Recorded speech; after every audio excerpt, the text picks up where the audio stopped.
ओम ज्ञानतिमिरान्धस्य ज्ञानञ्जनशलाकया चक्षुरुन्मिलितमेन तस्मै श्रीगुरुवे नमः। श्रीचैतन्यमनोभीष्टं स्थापितं येन भूतले स्वयं रूपकदा मह्यं ददाति स्वपदान्तिकं।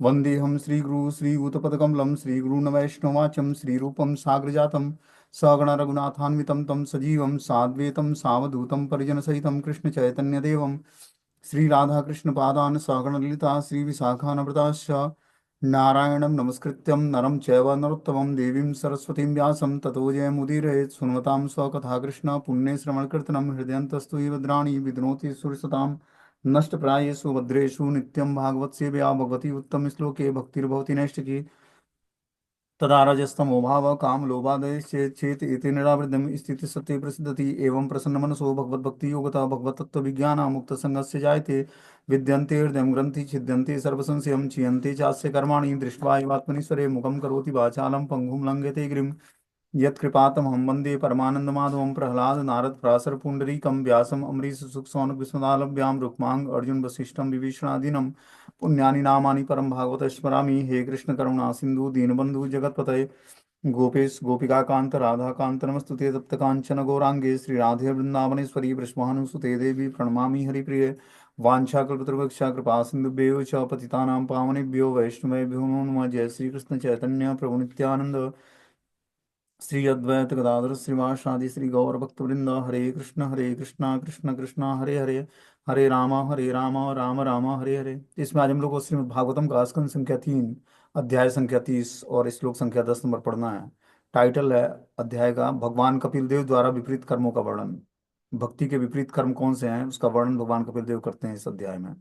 बोलते हैं अथेरा पादी ते गुब्या हिंसे ये तस्य तानम पुष्णाति येषां पोषेणम शेषम सुभाग्य अद्यतम स्वयं। वह इधर उधर हिंसा करके धन प्राप्त करता है और यद्यपि वह इसे अपने परिवार के भरण पोषण में लगाता है किंतु स्वयं इस प्रकार से खरीदे भोजन का अल्पांश ही ग्रहण करता है। इस तरह वह उन लोगों के लिए नरक जाता है जिनके लिए उसने अवैध ढंग से धन कमाया है। ये परिवार में जो आसक्त व्यक्ति है उसका उसका वर्णन करते हैं कि जो परिवार में आसक्त व्यक्ति है वो क्या करता है, इधर उधर हिंसा करके धन कमाता है। ठीक है ना। आप लोग सबको अनुभव होगा कि जो भी पारिवारिक जीवन में है जो धन कमाता है उसको कितना स्ट्रगल करना पड़ता है धन कमाते समय। देखो ये जो श्रीमद् भागवतम है ये क्या है, हमारे जीवन का जो है प्रैक्टिकल रियलाइजेशन दिया है इसमें। जब हम इसको सुनते हैं तब हमारा अपने वास्तविक दशा पता लगता है कि हमारी वास्तविक स्थिति क्या है और इस स्थिति को सुधारना कैसे है यही बताएगा आपको श्रीमद् भागवतम ही, कि अपनी स्थिति को सुधारना कैसे कि हम अपने पाप कर्मों से छूटकर और भगवत प्राप्ति कर पाए।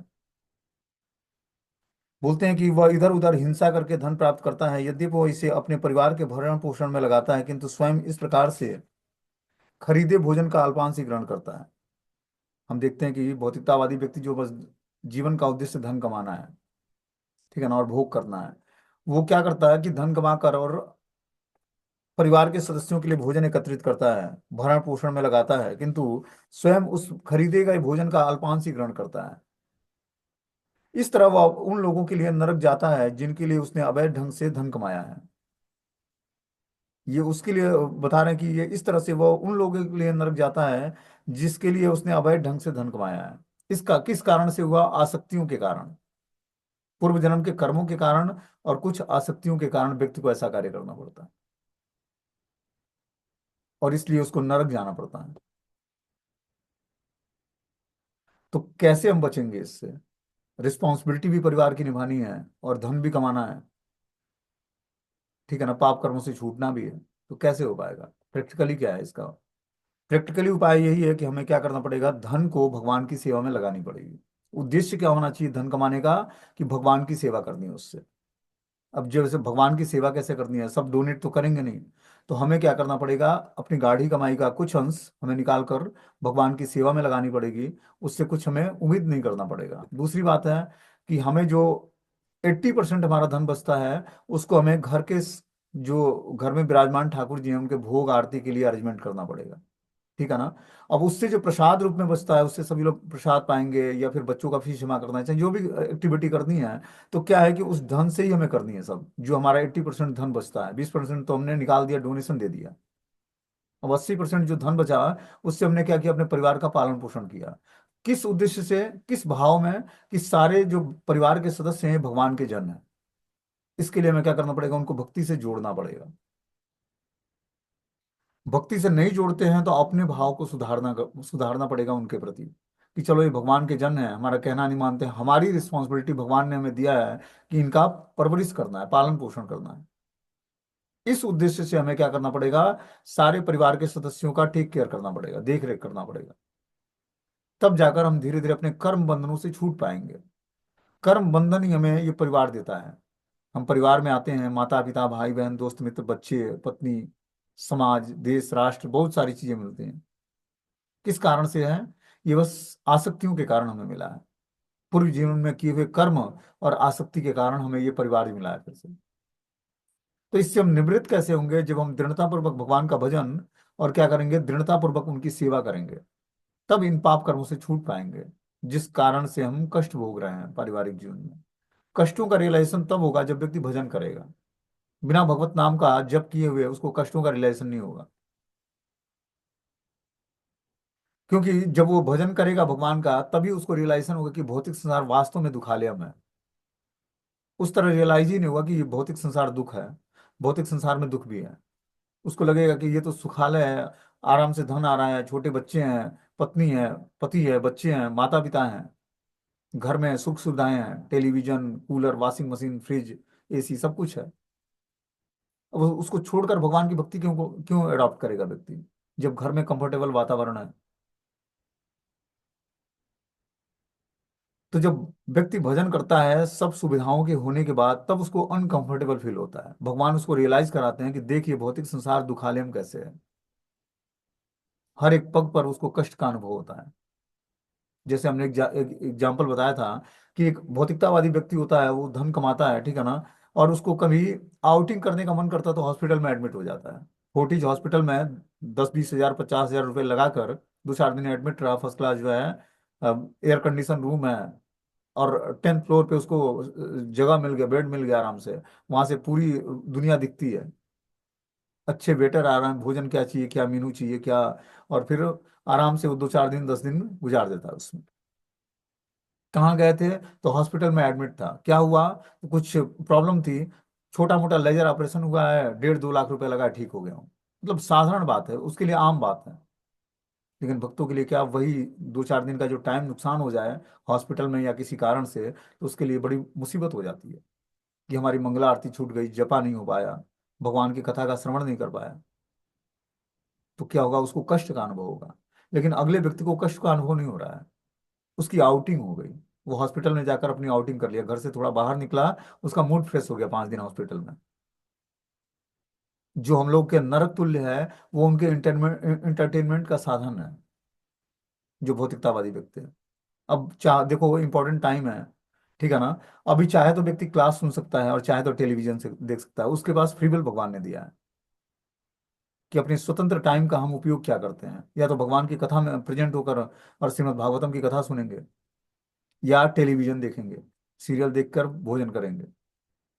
तो जो जो अनर्थ सीरियल में दिखाएगा वही भोजन के माध्यम से अंदर जाएगा, और उसी का हम गुणगान करेंगे। लेकिन श्रीमद् भागवतम की कथा क्या करता है, नष्ट प्रायेषु भद्रेषु नित्यम भागवत सेवया, भगवती उत्तम श्लोके भक्तिर्भवती नष्ट की।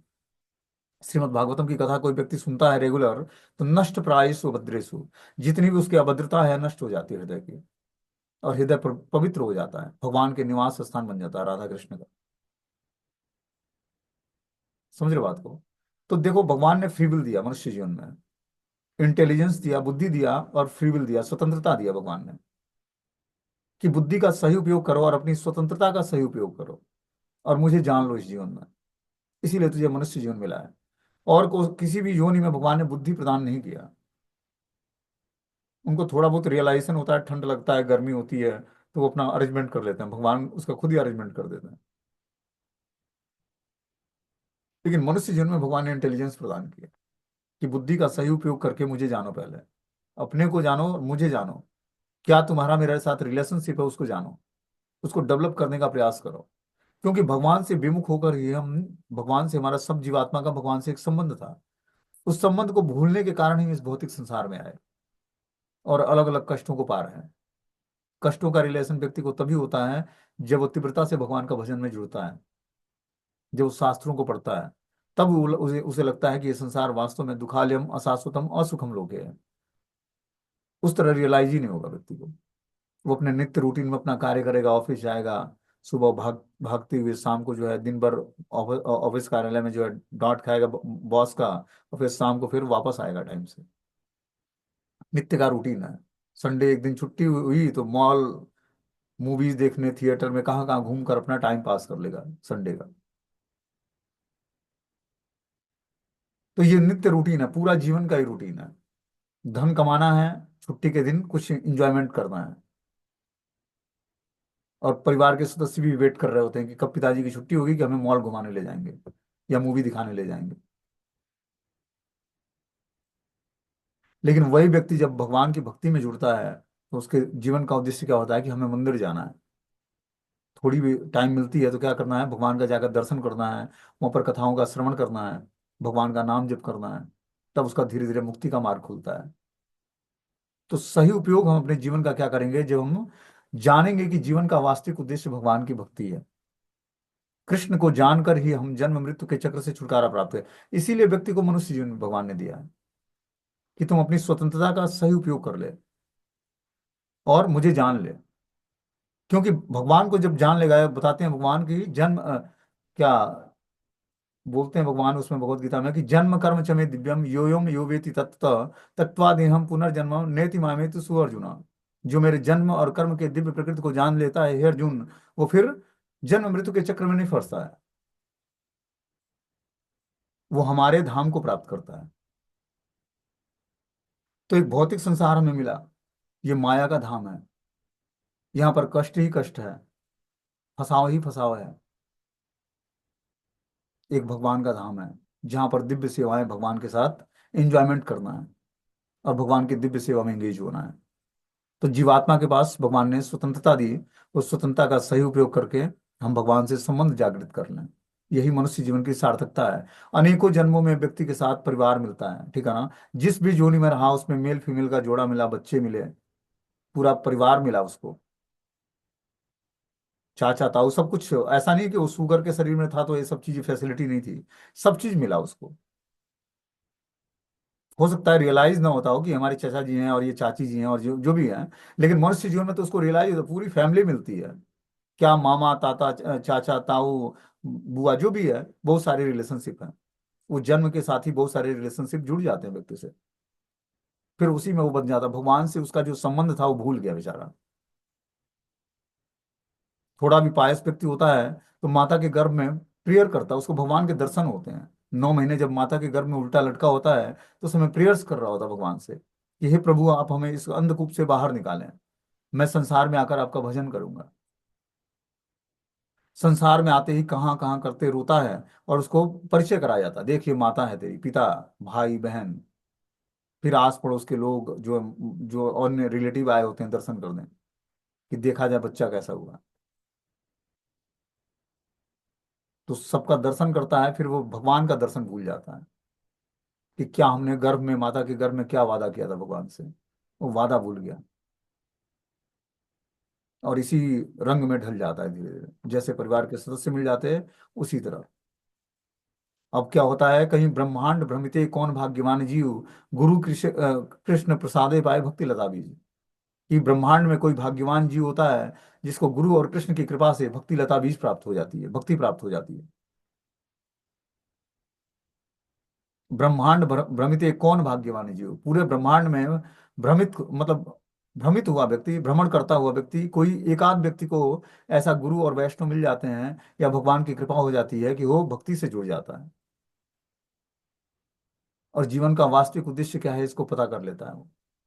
कि जीवन का वास्तविक उद्देश्य अपना जीवन हमें भगवान के द्वारा दिए हुए शास्त्रों की मर्यादा को ध्यान में रखते हुए जीना है, श्रीमद् भागवतम और भगवत गीता के अनुसार अपने जीवन को ढालना है। तब उसका जीवन धीरे धीरे जो है सुटेबल पाथ पर चलने लगता है, अपने समस्त पाप कर्मों से छूट जाता है व्यक्ति। नहीं तो पूरे जीवन जिस चीज की हम प्रैक्टिस करेंगे वही अंत काल में हमें स्मरण होगा। समझ रहे बात को। और उसी भाव में हम शरीर का त्याग करेंगे, और फिर वही भाव, जिस जिस भाव का पोषण करते हुए व्यक्ति शरीर का त्याग करता है, वैसे ही उसको नया शरीर मिल जाता है। फिर उस शरीर में वो भोग करता है, फिर फंसता जाता है जन्म जन्मांतर, अलग अलग योनियों में भ्रमण करते करते। कहीं बहुत ही विशेष कृपा हो गई भगवान की, मनुष्य जीवन मिला, वो भी भारत भूमि में मनुष्य जन्म मिल गया। वैष्णव टकर गए, भगवान के भक्त मिल गए उसको, जो बताए कि तू नाम जप कर ले, अब तेरे जीवन का उद्देश्य कुछ और है, तू कर कुछ और रहा है। तो बहुत ही भाग्यवान लोगों को ये स्थिति प्राप्त होती है कि कहीं भक्ति प्राप्त हो जाए, या कोई बता दे कि प्रभु तू नाम जप कर ले हरे कृष्ण महामंत्र का, ये तेरे जीवन का उद्देश्य है। तब उसका जीवन धीरे धीरे संवरता है, जब भगवान के नाम से जुड़ता है तो हमें भगवान ने चांस दिया है, इस चांस का सही उपयोग क्या करना है, कि अपने टाइम को हमें यूं ही इंगेज नहीं करना है गलत कार्यों में।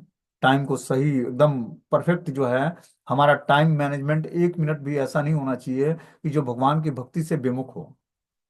हमारा हर एक कार्य भगवान को ऑफरिंग होना चाहिए। पढ़ना लिखना, जॉब करना, बिजनेस करना, खाना पीना, बच्चों का पालन पोषण करना, पूर्ण रूपेण हमारी चेतना भगवान में स्थिर होनी चाहिए। वो तभी होगा जब हम ध्यान पूर्वक मंत्र का मेडिटेशन करेंगे, ध्यान पूर्वक जप करेंगे। तभी हम धीरे धीरे अपनी चेतना को संभालेंगे, मन बुद्धि की एकाग्रता बढ़ेगी और भगवान के श्री चरणों में लगेगी। और तब हमारे सारे कार्य जो हैं भगवान को ऑफरिंग होंगे, और हम अपने समस्त पाप कर्मों से छूट जाएंगे। और अंत काल में भगवान का स्मरण करते हुए शरीर का त्याग करेंगे, और फिर मनुष्य जीवन की सार्थकता प्राप्त होगी, भगवान का धाम और भगवान का प्रेम और भगवान की लविंग डिवोशनल सर्विस, प्रेममयी सेवा। लेकिन ये आप बोलना तो आसान है, करना बड़ा मुश्किल है, बहुत लंबी चढ़ाई है ये। तो इस पर चलने के लिए हमें क्या करना पड़ेगा, रेगुलर बेसिस मन बुद्धि को समझाना पड़ेगा। और सोते वक्त हमें मनन करना चाहिए कि आज हमने क्या क्या गलती की है, क्या स्पिरिचुअल प्रैक्टिस किया है, इसको और अच्छे तरीके से सुधारना कैसे। रेगुलर बेसिस हम जब अपना दिनचर्या सेट करेंगे और चेक करेंगे कि क्या क्या गलती हो रही है, तब जाकर हम धीरे धीरे डिवो, क्योंकि ये सीरियस सीरियस बात है ये।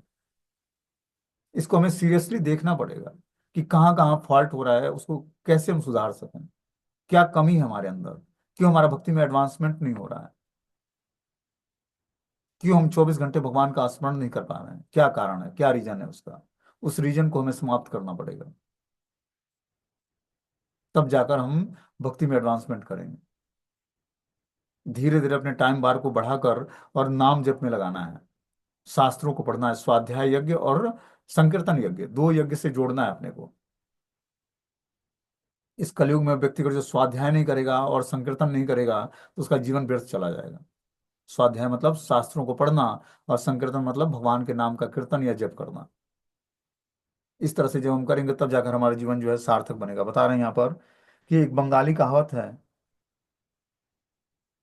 कि जिस व्यक्ति के लिए मैंने चोरी की वही मुझे चोर कहता है। जिस पारिवारिक सदस्यों के लिए मनुष्य अनेक पाप कर्म करता है, वे उससे कभी प्रसन्न नहीं रहते हैं। मोह बस अनुरक्त व्यक्ति ऐसे पारिवारिक सदस्यों की सेवा करता है, किंतु इसकी सेवा से उसे जीवन की नारकीय अवस्था में प्रवेश करना होता है। हम सबको गृहस्थ आश्रम में अनुभव होगा कि हर व्यक्ति एक दूसरे को प्रसन्न करना चाहता है। पति चाहता है कि पत्नी प्रसन्न हो जाए, पत्नी चाहती है पति प्रसन्न हो जाए, माता पिता चाहते हैं कि बच्चे प्रसन्न हो जाएं। इसके लिए सब एक दूसरे को प्रसन्न करने में लगे हैं, लेकिन प्रसन्न कोई नहीं होता है क्योंकि उद्देश्य सही नहीं है।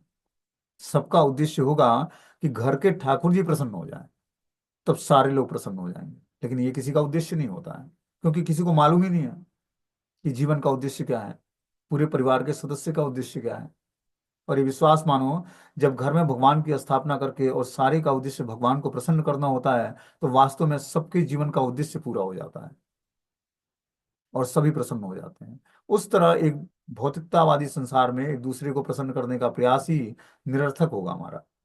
किसी को हम प्रसन्न नहीं कर सकते हैं, क्योंकि हम पूर्ण नहीं हैं। और कैसे हम सोचते हैं कि अगले व्यक्ति को हम प्रसन्न कर पाएंगे। हमारी इंद्रियां अपूर्ण हैं, गलतियां करने का नेचर है, धोखा देने की प्रवृत्ति है, हम हमेशा मोहग्रस्त रहते हैं। खुद प्रसन्न नहीं है, हम दूसरे को कैसे प्रसन्न कर पाएंगे। तो प्रसन्न होने के लिए क्या करना पड़ेगा, परम आनंद भगवान से जुड़ना पड़ेगा सबको।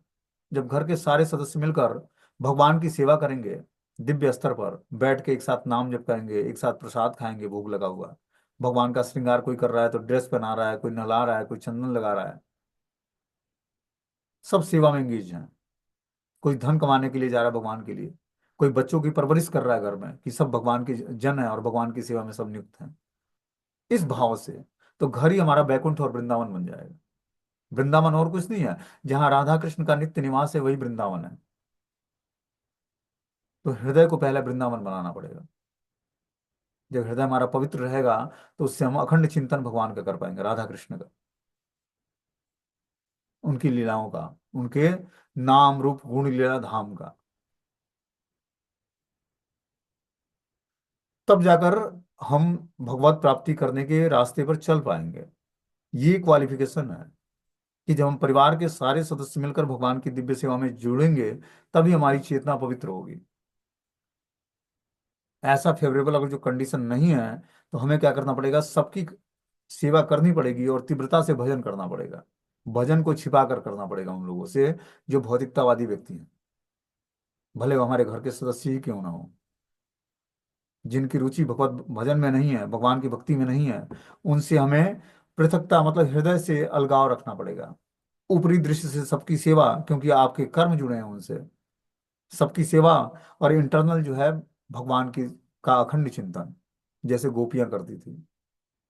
गोपियों ने परिवार का त्याग नहीं किया। गायों बछड़ों सबको खिलाते हुए, पति पत्नी और बच्चों का ध्यान देते हुए, माता पिता की सेवा करते, सास ससुर की, सबकी। और उसके बाद भी अपनी चेतना को भगवान में लगाया, कृष्ण में, कि शाम को कृष्ण से मिलने जाना है हमें। अर्धरात्रि में भगवान गोपियों के साथ रास नृत्य करते। तो क्या था, दिव्य अवस्था थी गोपियों की भी, और भगवान उनको दिव्य अवस्था में रखे हुए थे। ऐसा नहीं कि घर में वो जब अपने कार्य करती तो भगवान का चिंतन, घर में कार्य करते हुए भगवान का चिंतन था उनको। और इस तरह से दिव्य चिंतन करते हुए सब कुछ कार्य करती, बहुत ही स्मार्टनेस के साथ, कि कहीं कोई गलती ना होने पाए। उद्देश्य क्या था, भगवान से मिलना है, उनको प्रसन्न करना है। तो हमारे जीवन का उद्देश्य यही होना चाहिए, तभी हम भगवत प्राप्ति कर पाएंगे और भगवान के रास्ते पर चल पाएंगे। बहुत ही टेढ़ा रास्ता है ये। देखने में लगता होगा कि चैंटिंग डांसिंग और फिस्टिंग ही तो करनी है, नाचना है भगवान के सामने, और गाना है, और क्या करना है, प्रसाद खाना है। देखने में आसान लगता है, लेकिन है नहीं आसान ये। बार बार मन बुद्धि को समझाना पड़ता है कि तू भगवत चिंतन कर ले, भगवान का नाम जप कर ले। उसमें लगाना पड़ेगा मैं, साधना भक्ति मतलब मन बुद्धि को साधना है, एकाग्र करना है नाम रूप गुण लीलाओं धाम में। तब जाकर मन बार बार जब हम समझाएंगे, तो जैसे अग्नि को लोहे में बार बार प्रवेश किया जाता है तो लोहा ही अग्नि बन जाती है, उसी तरह बार बार जब मन बुद्धि को हम भगवान के नाम को सुनाएंगे, भगवान की कथाओं को सुनाएंगे, तो धीरे धीरे मन और बुद्धि पवित्र हो जाएगा। पवित्र मन बुद्धि से ही भगवान का चिंतन होगा। यहाँ बता रहे हैं कि एक बंगाली कहावत है कि जिस व्यक्ति के लिए मैंने चोरी की वही मुझे चोर कहता है। जिस पारिवारिक सदस्यों के लिए मनुष्य अनेक पाप कर्म करता है वो उससे कभी प्रसन्न नहीं होते हैं। मोहवश अनुरक्त व्यक्ति ऐसे पारिवारिक सदस्यों की सेवा करता है, किंतु इसकी सेवा से उसे जीवन की नारकीय अवस्था प्राप्त होती है। परिवार के सदस्यों का पालन पोषण करने के लिए व्यक्ति बहुत ही स्ट्रगल करता है धन कमाने के लिए। तो उस कर्मों को करते हुए जो पाप कर्म जनरेट होते हैं उसका भोग परिवार के सदस्य को नहीं करना पड़ता है, उसका पाप आपको भोगना पड़ेगा जो पाप कर्म करके धन कमाएगा। जैसे हम देखते हैं वाल्मीकि जी जब रत्नाकर डाकू थे और नारद मुनि से मिले, तो नारद मुनि ने बोला कि हे रत्नाकर, तूने इतने ब्राह्मणों की हत्या की करके, और सब जो भी जजमान के वहां से वो धन ले आते तू छीन लेता है सबसे। तो उस पाप कर्मों को किसके लिए करता है तू? तो उसने बताया कि मैं अपने ये जो पाप कर्म करता हूँ मैं अपने परिवार के सदस्यों के लिए करता हूँ। एक मिनट, ये बैटरी लो हो गई। तो परिवार के सदस्यों के लिए करता हूँ, तो हमें क्या करना होगा? तो नारद मुनि ने पूछा कि तुम अपने घर जाओ और पूछ के आओ अपने परिवार के सदस्यों से कि क्या उसमें वो लोग पार्टिसिपेट करेंगे जो आप पाप कर्म करोगे। एक मिनट।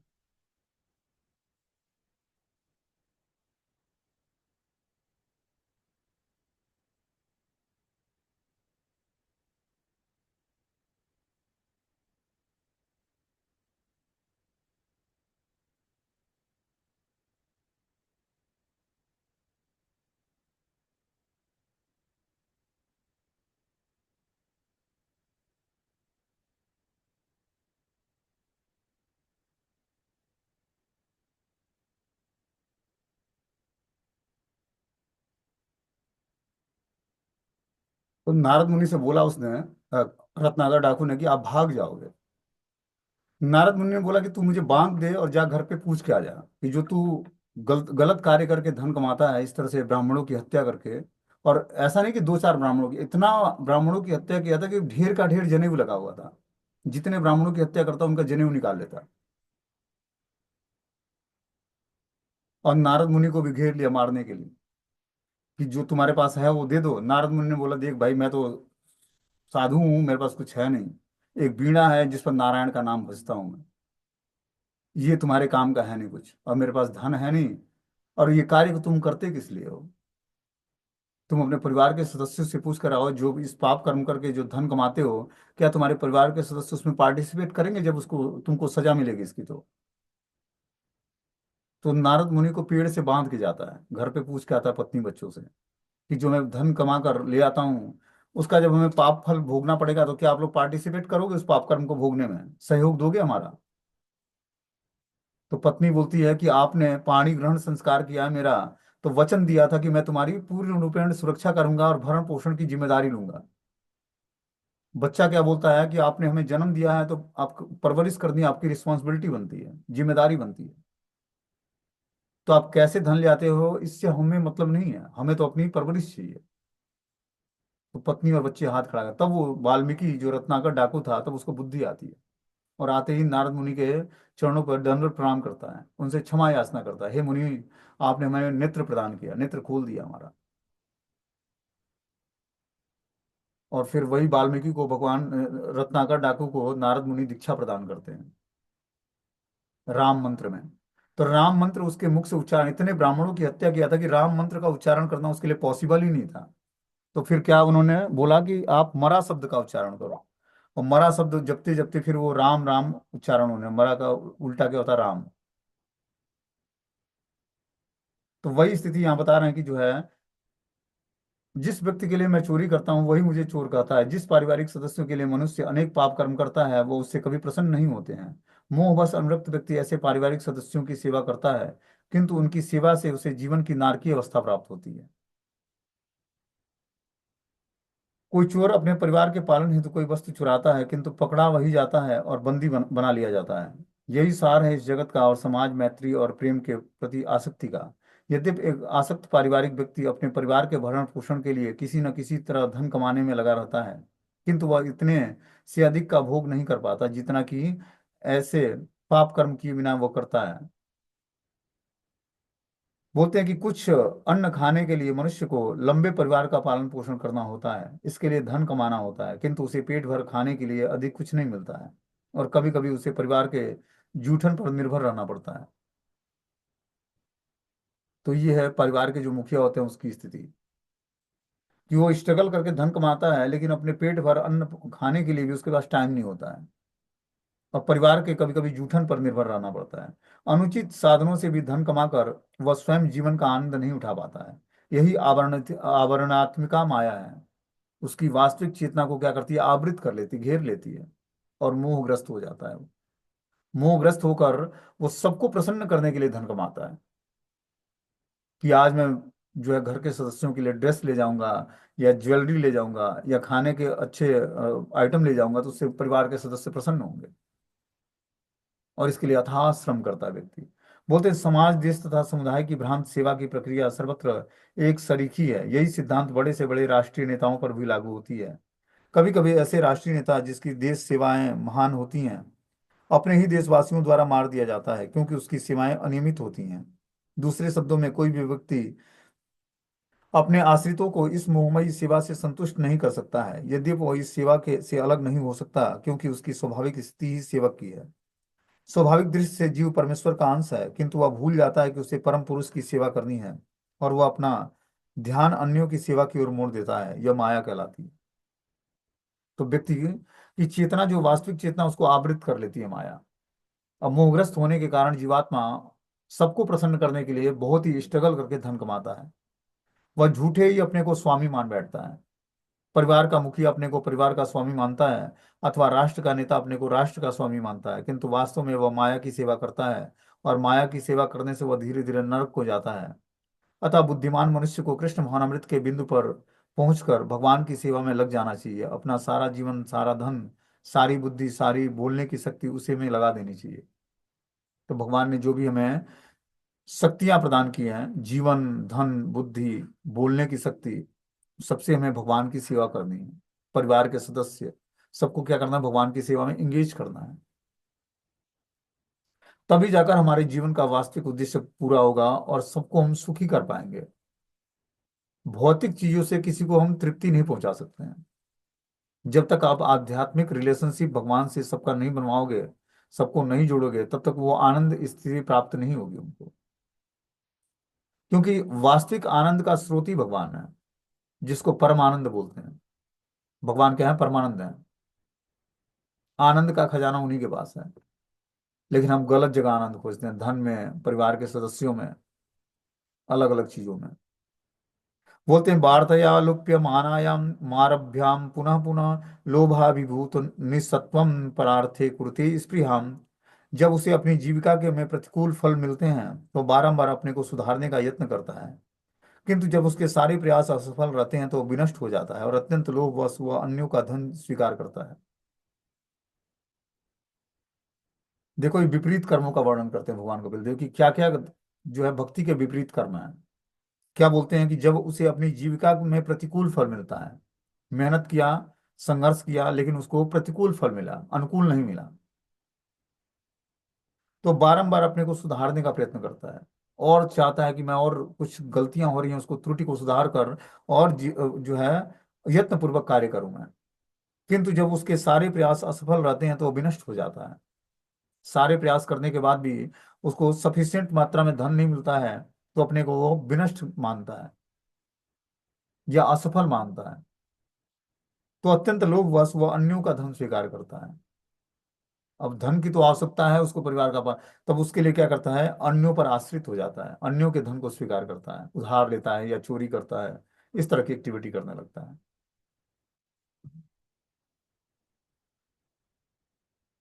बोलते हैं कि कुटुंब भरणो कल्पो मंद भाग्यो वृथो घम श्रियाम विहीनम कृपणो ध्यायम छित्य मूढ़सी। जब वो अभागा अपने परिवार वालों के भरण पोषण में असफल होकर समस्त सौंदर्य से विहीन हो जाता है, तब वो सदैव लंबी लंबी आहें भरता हुआ अपनी विफलता के विषय में सोचता है। देखो, ये बद्ध जीव के लक्षण बता रहे हैं कि जो वास्तव में भगवान से विमुख जीव है और किस तरह पारिवारिक जीवन में रचा बचा हुआ है, फंसा हुआ है। बोलते हैं वो इतना अभागा व्यक्ति होता है कि परिवार वालों के भरण पोषण के में असफल होकर भी समस्त सौंदर्य से विहीन हो जाता है। उसकी जो शरीर की सुंदरता है वो क्या हो जाती है, क्षीण हो जाती है। इतना संघर्ष करता है परिवार का पालन पोषण करने और उसको प्रसन्न करने के लिए। वह सदैव लंबी लंबी आहें भरता है और अपनी विफलता के विषय में सोचता रहता है कि मैं किस कारण से विफल हुआ हूँ, इसके बारे में सोचता है और चिंताग्रस्त होता जाता है। ये है आसक्ति। लेकिन जब वही जीवात्मा भगवान से अपनी आसक्ति बनाकर परिवार के सारे सदस्यों को भगवान की भक्ति से जोड़कर और धीरे धीरे धन कमाने का प्रयास करता है, किसके लिए? परिवार के सदस्यों की सेवा के लिए जो भगवान की भक्ति में जुड़े हुए हैं, तो क्या होता है, परिवार के सारे सदस्य भी संतुष्ट होते हैं और वो भी संतुष्ट होता है। क्योंकि मनुष्य की इच्छाएं इनफाइनाइट है, अनंत है, उसका कोई और अंत नहीं है।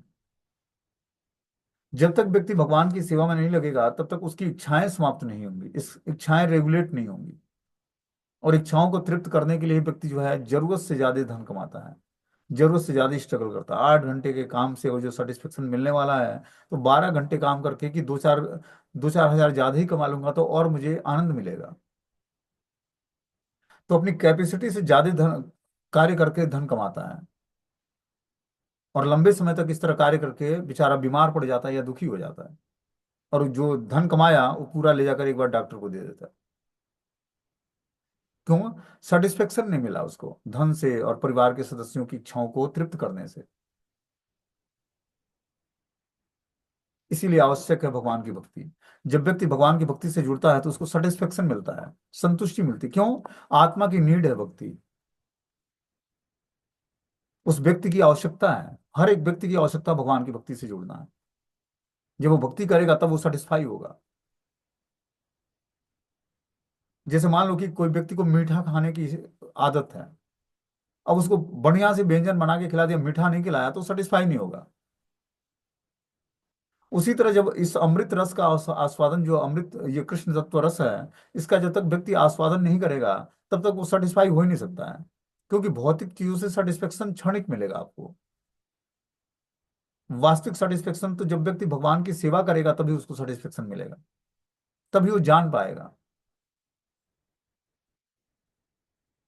कि हमारी वास्तविक इच्छा क्या है, वास्तविक हमारी डिजायर्स क्या है, जिसको हमें क्या करना है, पूरा करना है। व्यक्ति को जब पता लगेगा कि हमारी इच्छा क्या है, किस कारण से मैं असंतुष्ट हूं, तभी तो वो इन इच्छाओं को तृप्त करना चाहेगा। लेकिन ये बिरले व्यक्ति को पता लगता है, जो सौभाग्यशाली है, कि हमारी वास्तविक आवश्यकता तो जो आत्मा की आवश्यकता है। देखो, शरीर की आवश्यकता है एक, एक है आत्मा की आवश्यकता।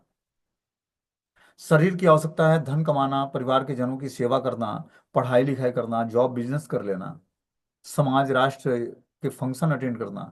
ये सब चीजें शारीरिक लेवल पर हम सबको करना पड़ता है। लेकिन हमारी आध्यात्मिक रिस्पॉन्सिबिलिटी भी है, वो आत्मा की नीड है, आत्मा की आवश्यकता है। वो क्या है? भगवान की भक्ति। हम एक चीज को करके दूसरा का त्याग करेंगे तो हम सेटिस्फाई नहीं होंगे। कोई व्यक्ति अगर जो भक्ति ही कर लेता है हमेशा, तभी वो पूर्ण सेटिस्फेक्शन नहीं प्राप्त करेगा, क्योंकि उसके कर्म हैं अभी, उस कर्मों को भी करना पड़ेगा उसको। इसलिए मनुष्य जीवन में दो धर्म है, एक शरीर के धर्म, एक आत्मा का धर्म। दोनों धर्मों को हमें समानांतर चलाना पड़ेगा, फॉलो करना पड़ेगा, तब जाकर हम सेटिस्फाई होंगे। ठीक है, हरे कृष्णा।